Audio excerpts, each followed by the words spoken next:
El origen de la corrupción en la política dominicana.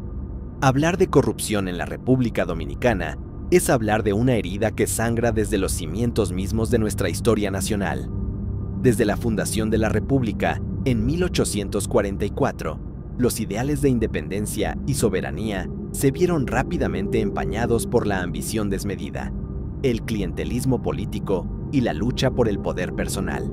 Lo que debía ser una nación guiada por el sacrificio patriótico de los trinitarios y por el espíritu de justicia social, se convirtió en un terreno fértil para el abuso de autoridad, el nepotismo y la malversación de los recursos del Estado. La corrupción no surgió como un hecho aislado, sino como una práctica que fue tomando forma al calor de los conflictos internos, las guerras civiles y la débil institucionalidad que caracterizó a la República en sus primeros años.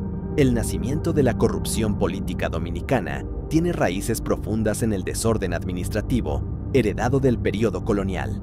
Durante siglos, los gobernadores españoles manejaban los recursos con criterios personales, favoreciendo a sus allegados y utilizándolos para mantener su poder.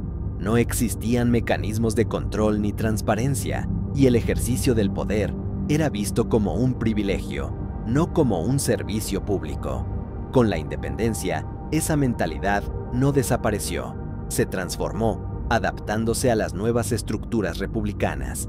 Los caudillos locales, los militares y los líderes políticos entendieron el Estado no como una institución del pueblo, sino como una propiedad privada donde los beneficios se distribuían entre los leales, los primeros gobiernos y la herencia del caudillismo. Durante los primeros años de la República, la nación dominicana fue escenario de una sucesión constante de gobiernos, golpes de Estado y levantamientos armados. Figuras como Pedro Santana y Buenaventura Báez dominaron la escena política entre 1844 y 1865, imponiendo su poder por medio de la fuerza y la manipulación económica. Santana, por ejemplo, utilizó el erario público para recompensar a sus seguidores, garantizando lealtades y sofocando opositores. La administración pública se convirtió en una red de favores personales donde los cargos eran otorgados no por méritos, sino por conveniencia política. Con Báez, la situación fue aún más notoria, pues sus vínculos con intereses extranjeros y sus repetidos intentos de anexar la República a potencias extranjeras, como España o Estados Unidos, respondían en gran medida a su deseo de mantenerse en el poder y proteger su riqueza personal. La corrupción, en estos primeros años, estaba estrechamente ligada al caudillismo. Los líderes veían al Estado como una extensión de su autoridad personal, y los recursos públicos se utilizaban para consolidar su control político. No existían instituciones sólidas que fiscalizaran las cuentas, y el país carecía de leyes que regularan de manera efectiva el uso del presupuesto. El resultado fue un ambiente donde la impunidad reinaba y donde la corrupción era percibida no como un delito, sino como una práctica natural del ejercicio del poder. Así se fue sembrando una cultura de tolerancia hacia la malversación y el favoritismo, una herencia que persiste hasta nuestros días. La anexión a España y el retorno de la corrupción colonial.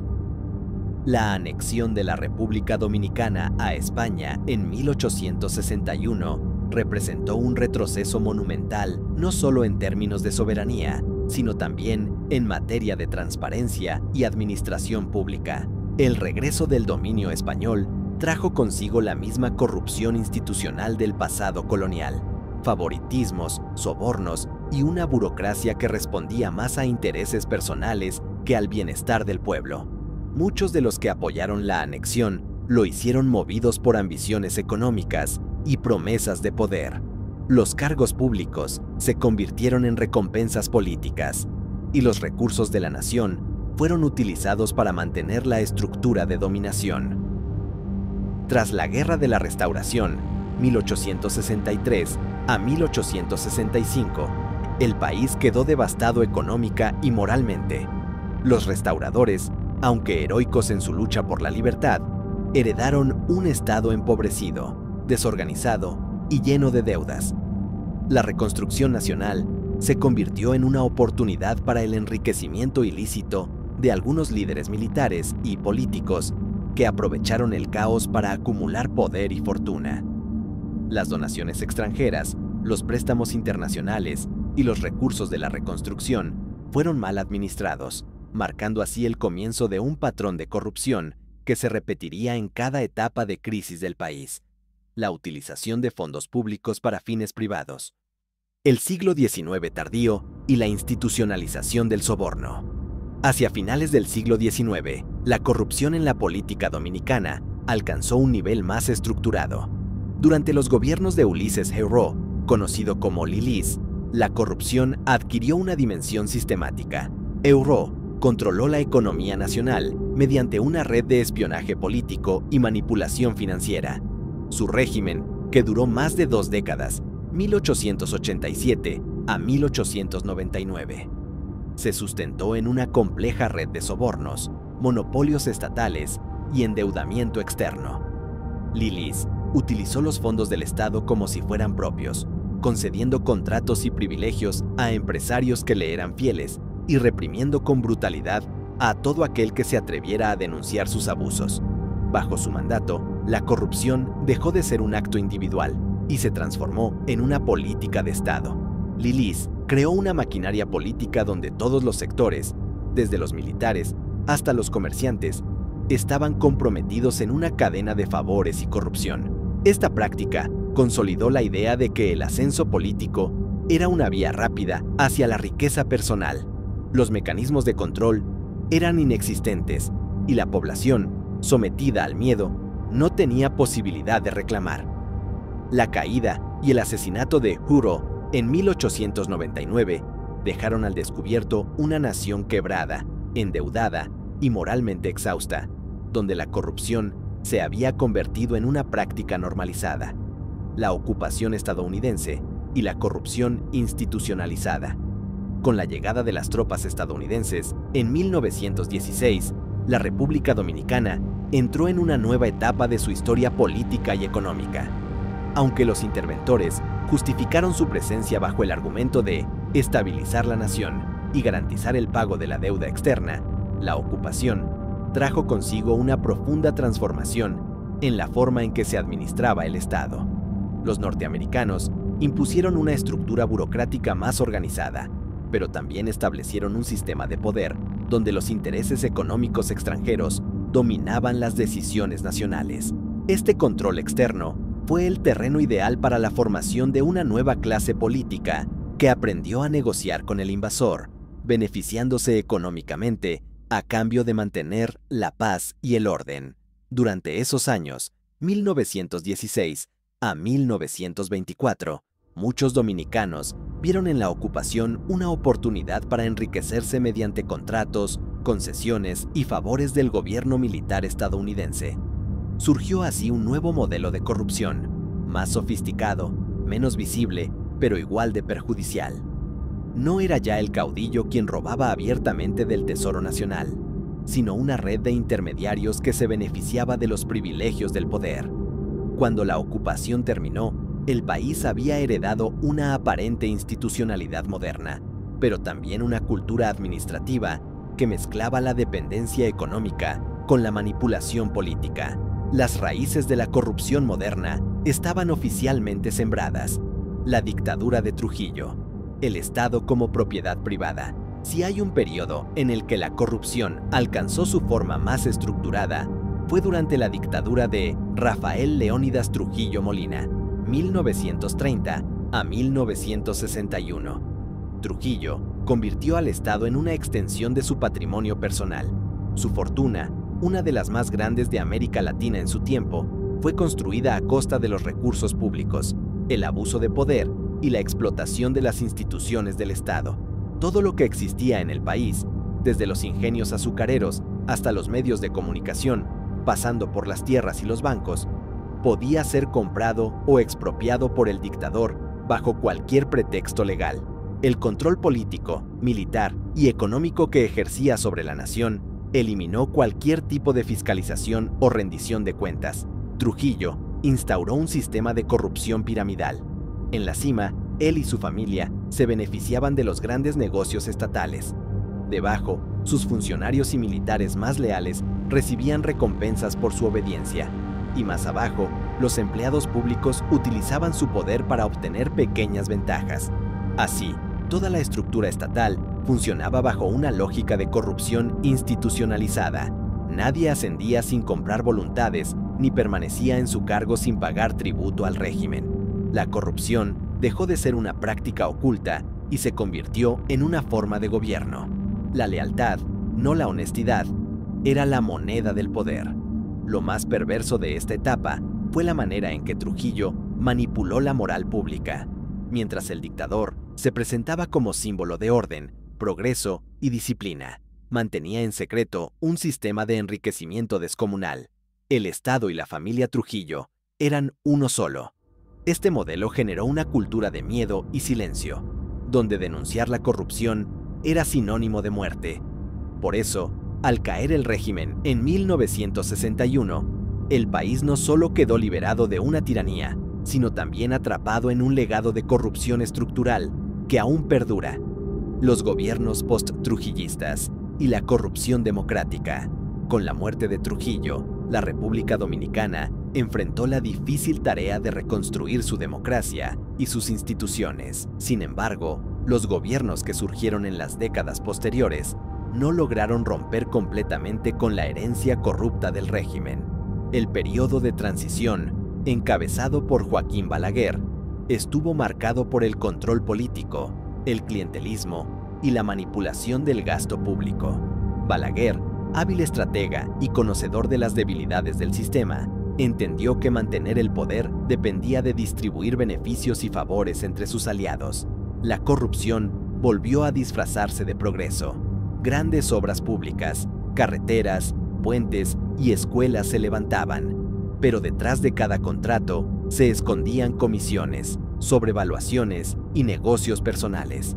Durante los 12 años de Balaguer, 1966 a 1978, la corrupción se volvió una práctica cotidiana en la administración pública.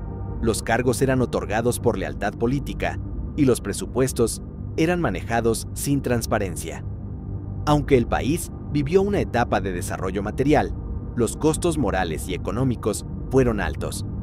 La impunidad se fortaleció y el ciudadano común comenzó a percibir la corrupción como parte inevitable del sistema. En este periodo se consolidó la figura del político benefactor, aquel que resuelve a cambio de apoyo electoral, una mentalidad que aún hoy domina la cultura política dominicana. El siglo XXI y la corrupción moderna. Con la llegada de la democracia más abierta en las décadas finales del siglo XX y el inicio del XXI, la corrupción no desapareció, se modernizó. Los avances tecnológicos, la expansión de los medios de comunicación y el surgimiento de nuevas instituciones no fueron suficientes para eliminar el viejo patrón de enriquecimiento ilícito. Surgieron escándalos de desfalcos millonarios, sobornos internacionales y financiamiento político irregular. La corrupción dejó de depender del caudillo o del dictador para transformarse en una red empresarial y política, donde los intereses económicos nacionales y extranjeros se entrelazan con el poder estatal. Hoy, la corrupción se manifiesta de formas más complejas: contratos públicos amañados, lavado de activos, sobornos en obras de infraestructura y manipulación de fondos destinados al desarrollo social. A pesar de los avances legales y de la creación de organismos anticorrupción, la debilidad institucional y la falta de consecuencias reales siguen siendo los mayores obstáculos. En la conciencia colectiva del pueblo dominicano persiste una sensación de desconfianza hacia sus dirigentes, alimentada por décadas de impunidad y promesas incumplidas. La corrupción se ha convertido en una enfermedad crónica del sistema político, una herencia histórica que comenzó con los caudillos del siglo XIX y que aún hoy continúa contaminando las estructuras del Estado. Análisis profundo y extensísimo sobre el origen y la naturaleza histórica de la corrupción en la política dominicana. A continuación, ofrezco un análisis profundo, extenso y en párrafos desarrollados, como lo pide, que combina interpretación histórica, evidencia empírica y estudio de mecanismos políticos, sociales y económicos. El objetivo es explicar por qué la corrupción en República Dominicana no es un accidente puntual, sino un fenómeno con raíces estructurales, culturales e internacionales, y mostrar cómo se reproduce a través del tiempo en distintas formas. Donde hago afirmaciones históricas o menciono casos concretos importantes, añado referencias documentales para que puedas seguir verificando las afirmaciones. La corrupción dominicana tiene orígenes anclados en la propia transición del orden colonial al republicano. Durante la colonia, la administración del territorio funcionó muchas veces como un botín. Cargos, monopolios y concesiones se distribuían por favores y lealtades, no por mérito ni control público. Esa lógica, el poder como prerrogativa personal y el acceso al erario como recompensa política, no se evaporó con la independencia, se transformó. Cuando emergen los primeros caudillos republicanos, la debilidad institucional y la inexistencia de sistemas de control permiten que la praxis colonial persista. Gobernantes como Pedro Santana o Buenaventura Báez consolidaron clientelas mediante nombramientos y asignaciones económicas que servían para garantizar lealtades en contextos de alta inestabilidad. En términos analíticos, desde el siglo XIX estuvo presente la ausencia de una burocracia profesional con incentivos institucionales y no personales, y ello permitió que la apropiación privada de lo público se normalizara como técnica política. La interpretación comparada del periodo caudillista y sus prácticas de enraizamiento del clientelismo es consistente con estudios sobre la transición de órdenes coloniales a repúblicas en América Latina. A medida que el país entró en la era de las economías de exportación, tabaco, luego azúcar, la corrupción encontró nuevos instrumentos: el manejo discrecional de concesiones terrestres, aranceles preferenciales y contratos con inversores extranjeros se convirtieron en palancas de enriquecimiento de las élites políticas. Un ejemplo paradigmático del siglo XIX es Ulises Euro, Lilis, cuyas redes financieras y de favores demostraron cómo la separación entre dinero público y fortuna privada se puede volver indistinta cuando el jefe controla los resortes del Estado. La sobreexposición al endeudamiento y la manipulación de ingresos aduaneros muestran además otra faceta. La corrupción se entrelaza con decisiones macroeconómicas que terminan estrangulando la economía y empobreciendo al Estado. Este patrón, gobernantes que usan el aparato fiscal y financiero como caja de recursos para sostener un régimen, quedó documentado en la bibliografía histórica sobre Lilis. La intervención extranjera y la ocupación estadounidense, 1916 a 1924, supusieron cambios importantes. Por un lado, algunas técnicas administrativas modernizaron estructuras. Por otro, consolidaron relaciones clientelares entre actores locales y poderes foráneos que velaban por intereses comerciales, especialmente vinculados al azúcar y al capital estadounidense. La ocupación dejó una burocracia más ordenada en términos formales, pero también enseñó a segmentos del aparato estatal a negociar con capitales y contratos internacionales para beneficio particular. Así, la corrupción migró hacia fórmulas más sofisticadas: subcontratos, concesiones y alianzas público-privadas con opacidad, que persistirían en el siglo XX.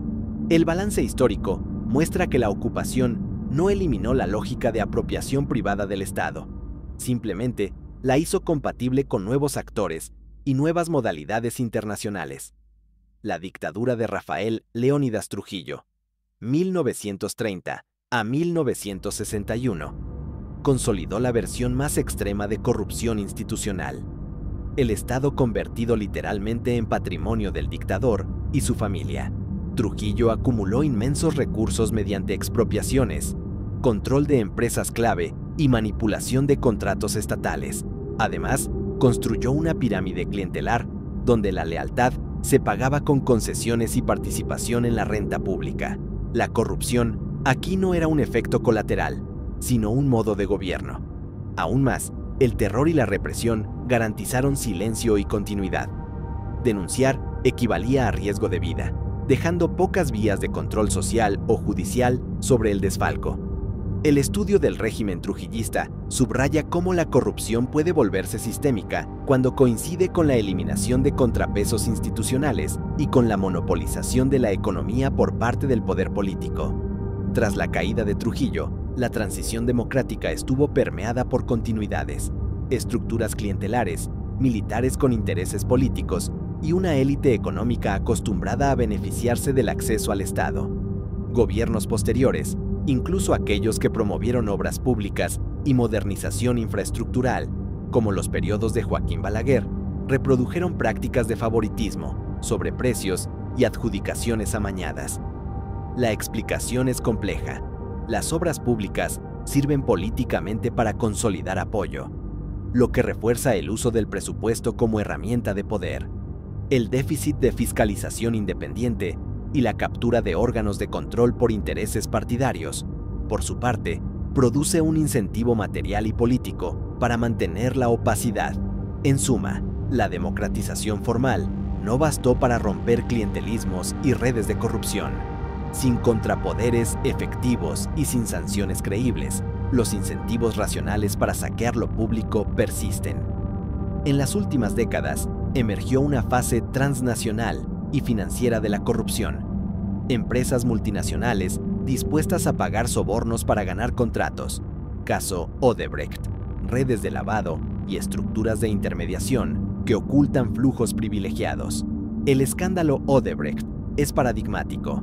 La investigación internacional mostró pagos en múltiples países y en República Dominicana generó detenciones, procesos judiciales y controversias sobre la eficacia de la investigación local. Ese caso revela tres cosas críticas. 1. La corrupción puede ser globalizada y técnica. Bancos, sociedades offshore, consultores. 2. La calidad institucional nacional, Ministerio Público, jueces, fiscalías, determina en gran medida si hay rendición de cuentas efectiva. Y 3. La politización de la justicia puede debilitar o bloquear procesos, lo que alimenta impunidad. En el caso dominicano, se observaron procedimientos judiciales complejos, reveses y, con el tiempo, veredictos contradictorios que alimentaron la percepción de impunidad y debilidad institucional.